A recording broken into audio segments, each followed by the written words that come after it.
Imagine waking up in a civilization so advanced, people today still can't fully explain how it built its greatest monuments.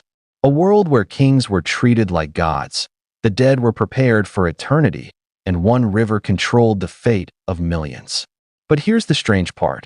If you lived in ancient Egypt, your entire destiny was decided before you could even walk. The moment you were born, your place in society was almost locked forever. Farmer, builder, servant, noble, maybe even ruler.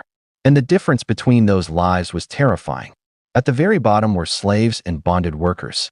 But not the way Hollywood shows them. Many weren't chained prisoners at all. Some negotiated contracts. Some earned food, shelter, even status.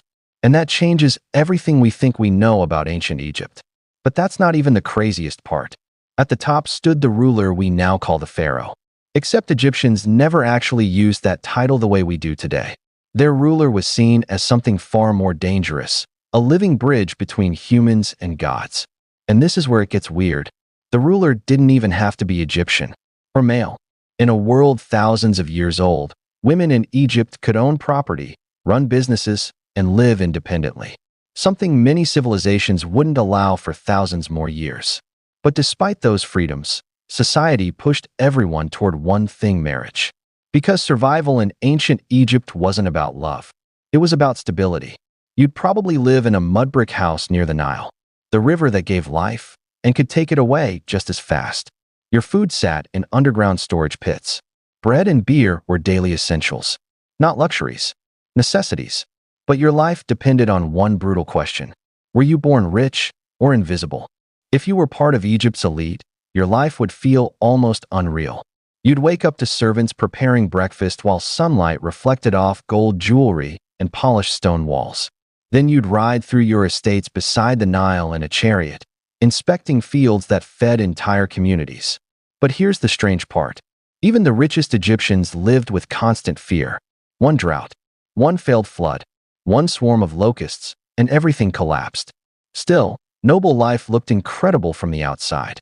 Hunting wild birds for sport, massive banquets, exotic fruits, music echoing through candlelit halls while guests arrived carried by servants in elaborate litters. And that's when things changed. Because the people building that luxury lived a completely different reality. If you were a farmer, your days were endless labor under brutal heat. Working fields, raising animals, grinding grain by hand. Every harvest came with taxes owed to temples and rulers. And if the crops failed, hunger followed quickly. But what happens next changes everything. The pyramid builders weren't exactly slaves. For years, people believed the pyramids were built by chained workers forced into impossible labor. But discoveries revealed something shocking. Many pyramid workers were actually skilled laborers housed, fed, and organized into massive teams. Still, that didn't make life easy. Imagine spending 30 years building a single monument you'd never see completed. Your body breaking down under crushing stone. Your lifespan shortened by relentless labor. And yet, there was honor in it. Workers received meat regularly, something many ordinary Egyptians rarely enjoyed. Some even earned respected burials near the pyramids themselves. But the deeper you look into ancient Egypt, the stranger it becomes. Because no matter who you were, farmer, builder, noble, or ruler, your entire life revolved around one overwhelming force: the gods. Ancient Egyptians worshipped thousands of them. Gods of death, rivers, war, cats, the sun itself. Every storm, disease, or failed harvest carried divine meaning. And death wasn't feared the way it is today. Death was preparation. Everything you did in life was believed to shape your journey after it ended. Which explains why tombs became more important than homes, and why preserving the body became an obsession that still fascinates the world today. But here's the strangest part of all. Ancient Egypt lasted for over 3,000 years. Think about that. Entire modern countries haven't existed for even a fraction of that time. Civilizations rose and disappeared while Egypt kept surviving through prosperity, collapse, invasion, and rebirth.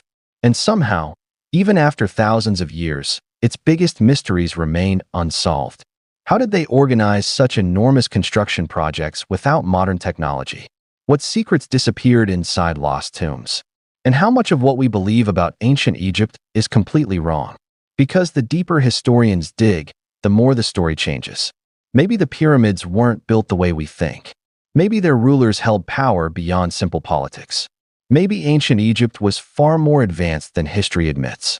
And that leaves one terrifying question. If a civilization this powerful could eventually vanish into ruins and sand, what makes us think ours can't?